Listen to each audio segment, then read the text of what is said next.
In today's video, I'm going to teach you how to transform a video clip in DaVinci Resolve. To get started, go to your timeline and select the video clip you want to adjust.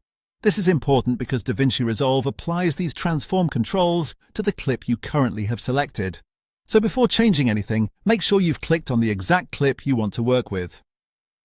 Once your clip is selected, move to the top right corner of the interface and open the Inspector tab. The Inspector is where you'll find many of the controls used to modify a clip, and it's one of the most useful panels when you want to make quick visual adjustments without leaving the edit page. After opening the Inspector, look under the Video section. In this area, find Transform and click it to expand the settings if they aren't already visible. This is where you'll get access to the main controls used to change how your clip appears inside the frame. Here you'll see several transform options, including zoom, position, rotation angle, and more. Zoom lets you make the clip appear larger or smaller.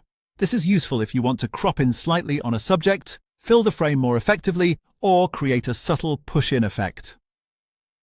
Position allows you to move the clip left, right, up, or down within the frame.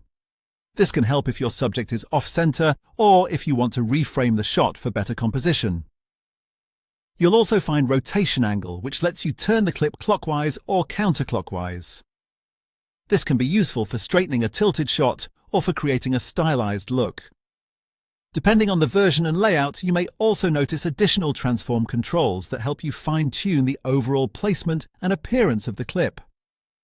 As you adjust these settings, keep an eye on the viewer so you can immediately see how each change affects your video. A good tip here is to make small adjustments first, especially with zoom and position, since subtle changes often look more professional than dramatic ones. If something doesn't look right, you can simply tweak the values again until the framing feels correct. The transform controls are designed to give you quick, flexible control over your clip, making it easy to improve composition or create the exact look you want. That's how to transform a video clip in DaVinci Resolve.